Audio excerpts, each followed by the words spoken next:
Yo, YouTube, what it do? Today I'm gonna be making my first video, and this video is gonna be about how to make some simple, cheap, and efficient homemade blowgun darts.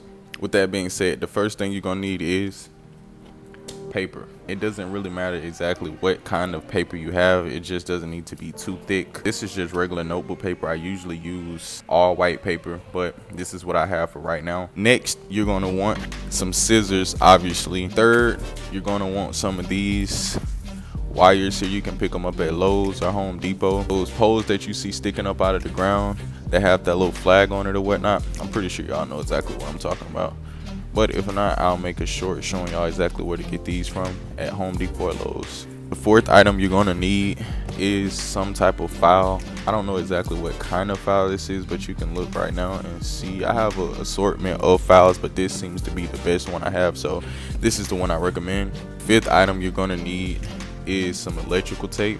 Sixth item you're gonna need is some regular old Scotch tape.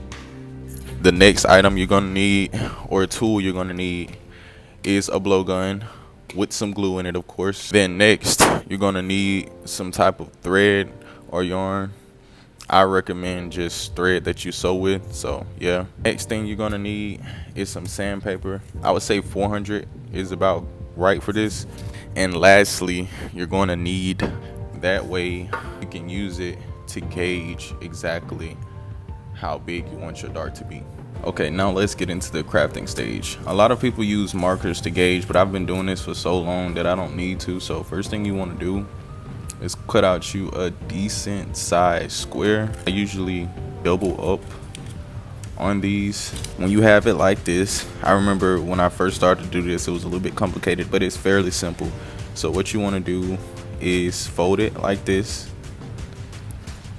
start the rotation like this, like you're creating a cone, and then you want to put your thumb in here and kind of just use your index finger to pull this flap upwards. And when you do that, you created a cone. And make sure it's not wrinkled down here.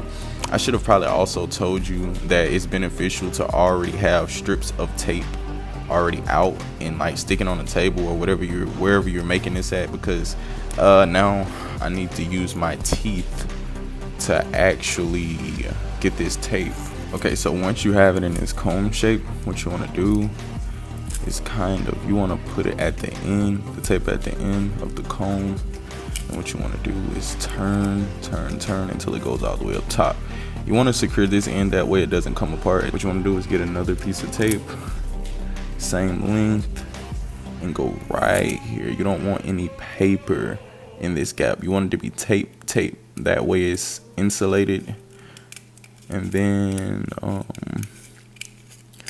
you want to do is go ahead and this is the plan now, is to make sure this is taped down. So once you go ahead and tape that down, as you can see, like I said, my tapes are now overlapping each other, and that part seems to be kind of up a little bit. I don't know how that happened, but I'll get another piece of tape and then go over that as well. The more tape, the merrier. I'm not saying you have to absolutely overload it with tape, but you don't want this to be paper. You want it to be almost like a plastic outside due to the tape. And so once you have it like this, what you want to do is get your blowgun, put it in here. What you want to do is twist, that way you get yourself a little indentation. You can use a marker and mark around or whatnot. I never really do that because that just is kind of pointless to me, but you can see this little indentation that I've made. And what I usually do is cut slightly below the indentation, just because you don't want your dart to like get stuck in your blowgun, and you want this cut to be as straight as possible as well. And then once it's like this, I kind of like the way it looks when it's like that, but you can straighten this up as well, you know, get yourself a perfect little dart here. And then what you want to do is get your blowgun again, put it in there and see how it's fitting.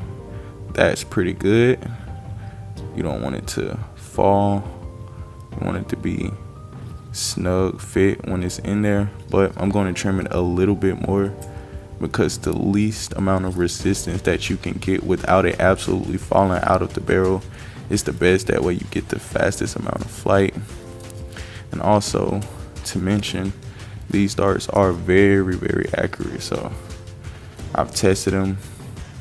I don't have a hunting video up necessarily, but I do have footage of me recovering a squirrel that I've just hit with these darts that I'm showing you right now. So once you have the cone like so, what you want to do is now begin to work on your actual shaft. So you'll get one of these, and also I failed to mention another item that you're going to need is something to cut this with. You want to get you some sandpaper. This is 150. Like I said, I prefer 400, but this will do. You want to get this because usually, as you can see, they're kind of rusty, and also you want it to be as clean as possible, especially if you are planning to eat the animal that you kill, which I hope you do, or feed it to your animal, something like that of the sort.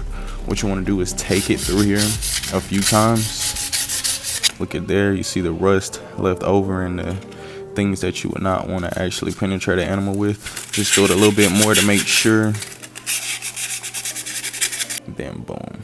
Okay, this is the part that may take the longest. It actually doesn't take me that long. You want to get your tool that you're going to be filing this with. You want to get the end of your dart here, and what you want to do is twist like this as you go across. You want to be moving your fingers like this, your index finger and your thumb, while you're sharpening this. That way you can get a perfect pencil shape sharpen on this.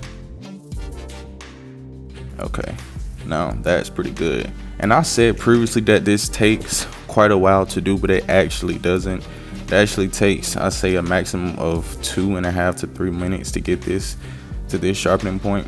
But we're not done. But the end product that we're actually looking for is something like this, where we thin it out and we make us a little broad head for it. You want to grab it like this with your finger and your thumb. Place your thumb here, keep it as stiff as you can, and go across sideways. You want to make sure you don't absolutely flatten out one side before you begin working on the other side. Also, don't worry if you lose your point during this process, because at the end you will be able to clean that up as well. Focus at this point is getting both of these sides evenly flat. What I like to do is take the sandpaper, go across here a few times, get the tip as smooth as I can, and now you have your finished broadhead tip. Okay, so the next step is fairly easy and we're almost done. So what you want to do is get your pliers, or whatever these would be called, wire cutters, not all the way at the end, but you want to make slight indentions. Make sure you don't cut through the wire, obviously.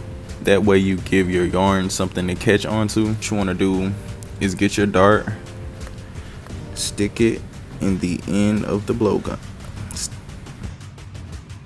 get a little glue on there. You want to take and begin to wrap it around your dart.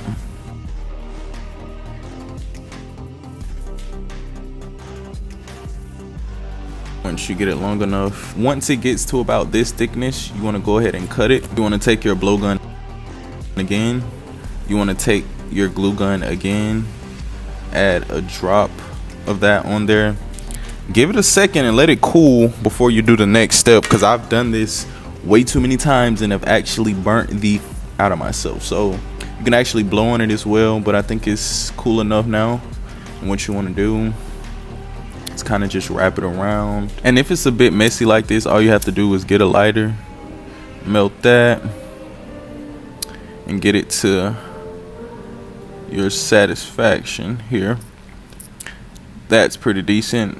You're not even going to be looking at this part of the dart, so it doesn't have to be perfect. Okay, so next step, what you want to do is get your cone and actually stick it through here. You don't want to cut the tip off, because these wires are so thin, it helps it stay secured by not cutting anything off. Okay, so once you pull it down in there, now you see the reason why we use that thread and that glue, because now it's not going anywhere already. And to finish it off, what you want to do is get your glue gun and put some glue on the inside of there like so. And then now for the last step, use some more Scotch tape and wrap it around, not too much, but just enough. And then at this point you could be finished. You don't have to absolutely use the electrical tape, and I'm not going to use the electrical tape because I don't like how it looks. I like the contrast between the metal and just the clear cone. So with that being said, this is the finished product, and I hope you enjoyed the video. Please like, comment, and subscribe